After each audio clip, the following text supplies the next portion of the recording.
और बिहार की तरफ अगर इन लोगों ने, टीएमसी के गुंडों ने अगर माँ का दूध पिया है तो बिहार की तरफ नजर उठा करके देखे। बिहार की जो बाउंड्री है, उन बाउंड्री पे इनकी कब्रें खुदी हुई मिलेंगी। आरजीकर मेडिकल कॉलेज का मतलब है लाशों के साथ बर्बरता हो रही थी। इससे ज्यादा घृणित कुछ हो सकता है क्या? कि बांग्लादेश की हालत से भी ज्यादा बदतर हालत जो है ना, वो विगत कई वर्षों से बंगाल की जनता को सहना पड़ रहा है ममता बनर्जी के काल में। संदेश खाली की घटना भूला है क्या देश? ममता बनर्जी का भतीजा वही इसका सूत्रधार है और खास करके टीएमसी के गुंडों का मुखिया वही है। उसके ऊपर कार्रवाई होनी चाहिए। राष्ट्रपति शासन लागू होना चाहिए। निश्चित रूप से लागू होना चाहिए और राष्ट्रद्रोह का मुकदमा इनके ऊपर होना चाहिए। नमस्कार, आप देख रहे हैं दी पब्लिक पॉइंट्स और मैं हूं आपके साथ श्वेता मिश्रा। कोलकाता में जिस तरीके का मामला सामने आता है महिला डॉक्टर के साथ, और वहीं उस मामले के बाद अब लगातार कैंडल मार्च निकाला जा रहा है, लोगों के द्वारा प्रदर्शन किया जा रहा है और उसका असर बंगाल में भी खूब देखने को मिल रहा है। और वहीं इस पूरे मामले पर बातचीत करने के लिए इस वक्त हमारे साथ मौजूद है बीजेपी प्रवक्ता सुमित शशांक जी। इनसे बातचीत करते हैं और इनसे जानते हैं कि वो इस पूरे मामले को कैसे देख रहे हैं। सबसे पहले तो आप ये बताइए कि ममता बनर्जी को लेकर आप क्या कुछ बोलना चाहते हैं, उनका जो शासन काल है उसको कैसे देख रहे हैं? देखिए, पूरे बंगाल में एक, चाहे वामपंथियों की बात करें, चाहे टीएमसी के गुंडों की बात करें और चाहे कांग्रेस पार्टी की बात करें, इन लोगों ने प्रारंभ से ही चाइनीज स्टाइल ऑफ रूलिंग जो है उसको अपनाया। और चाइनीज स्टाइल ऑफ रूलिंग के कारण इन लोगों ने पूरे बंगाल में गली गली में और खास करके गली गली में रहने वाले जो लोग हैं वहाँ गुंडा गैंग के रूप में परिवर्तित कर दिया। और उस गुंडा गैंग ने क्या किया? आम बंगाली महिलाओं की अस्मिता को लूटने का काम किया और बंगाल के संसाधनों का दोहन करने का काम किया। और उन्हीं गुंडों को मिला करके, खास करके सबसे पहले वामपंथियों ने एक पार्टी बनाई, उसके बाद टीएमसी के गुंडों ने पार्टी बनाई। और कांग्रेस के मुख्यमंत्री थे उस समय सिद्धार्थ शंकर जी, उन लोगों ने भी क्या किया? उन लोगों ने भी तो इसी प्रकार के गुंडा गैंग को प्रभावित किया और आगे बढ़ाने का काम किया। तो टीएमसी इसी राह पे चल रही है। मैं पूछना चाहता हूं बंगाल की यशस्वी जनता से कि 5 किलो अनाज के लिए महिलाओं का रेप हो जाता था, 5 किलो अनाज के लिए महिलाओं के अस्मिता का सौदा किया जाता है वहां, तो ये कौन कर रहा है? टीएमसी के गुंडे कर रहे हैं ना। इस पर बात होनी चाहिए कि नहीं होनी चाहिए? आज पूरे बंगाल सरकार का स्वरूप कहीं ना कहीं खून चूसने वाली रक्त पिचासनी का हो गया है और ये पूरा देश जान रहा है। देश की यशस्वी महिला राष्ट्रपति ने इस विषय को संज्ञान में लेते हुए कदम उठाने की बात कही। तो ये कहती हैं कि बिहार जलेगा, ये कहती हैं कि असम जलेगा। अरे क्या है, वहां पर राष्ट्रपति शासन लागू होना चाहिए। निश्चित रूप से लागू होना चाहिए और राष्ट्रद्रोह का मुकदमा इनके ऊपर होना चाहिए।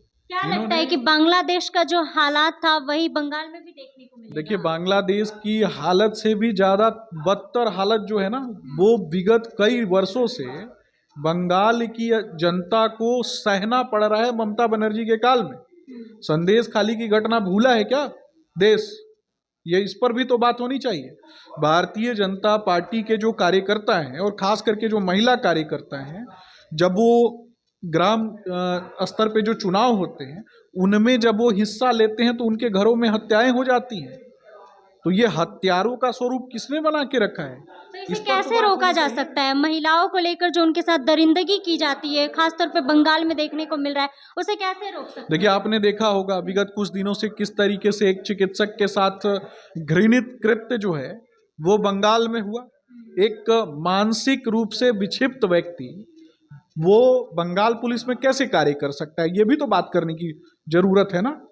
जिसकी पहले से 3-3 पत्नियों ने उसके ऊपर आरोप लगाया हो, वैसे व्यक्ति को इन लोगों ने नौकरी दी थी और कहा तो बंगाल पुलिस में। तो इस पर जवाब कौन देगा?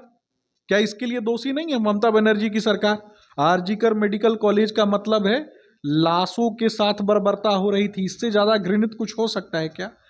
महिलाओं का जिस तरीके से उनकी गंदी वीडियोस बनाई जा रही थी, इससे ज्यादा बर्बरता कुछ हो सकता है क्या? किडनी रैकेट का गैंग चलाया जा रहा था। इससे ज़्यादा बर्बरता कुछ हो सकता है क्या? मानव अंगों की तस्करी का अड्डा बन चुका था आरजीकर मेडिकल कॉलेज। इससे इससे बढ़कर कोई और बात हो सकती है क्या? जो लोग न्याय मांग रहे हैं उन लोगों के ऊपर लाठी चार्ज किया जा रहा है। बिल्कुल, ये तो लाठीचार्ज हो ही रहा है, लेकिन क्या लोग हट जाएंगे क्या पीछे? वही मैं पूछना चाहता हूँ। ये कहते हैं ना ये लोग कि बिहार को जला देंगे, आसाम को जला देंगे। मैं कहता हूँ ना, ये सुशासन की सरकार चल रही है बिहार में, और बिहार की तरफ अगर इन लोगों ने, टीएमसी के गुंडों ने अगर माँ का दूध पिया है तो बिहार की तरफ नज़र उठा करके देखे। बिहार की जो चौहद्दी है ना, बिहार की जो बाउंड्री है, उन बाउंड्री पे इनकी कब्रें खुदी हुई मिलेंगी। और खास करके ये सुशासन की सरकार है, और यहाँ लॉ एंड ऑर्डर से कोई समझौता जो है माननीय मुख्यमंत्री नीतीश कुमार जी के नेतृत्व में कभी नहीं होता है। अच्छा, ममता बनर्जी को क्या करना चाहिए ऐसे मामलों में? देखिए, ममता बनर्जी तो खुद ही करवा रही हैं, वो क्या करेंगी? वो खुद करवा रही है। बिल्कुल बिल्कुल, वो खुद करवा रही हैं। मैं पूछना चाहता हूँ, इसके पहले भी चुनाव के दौरान किस तरीके से आपने आपराधिक घटनाओं को देखा होगा, बम विस्फोट की घटनाओं को देखा होगा।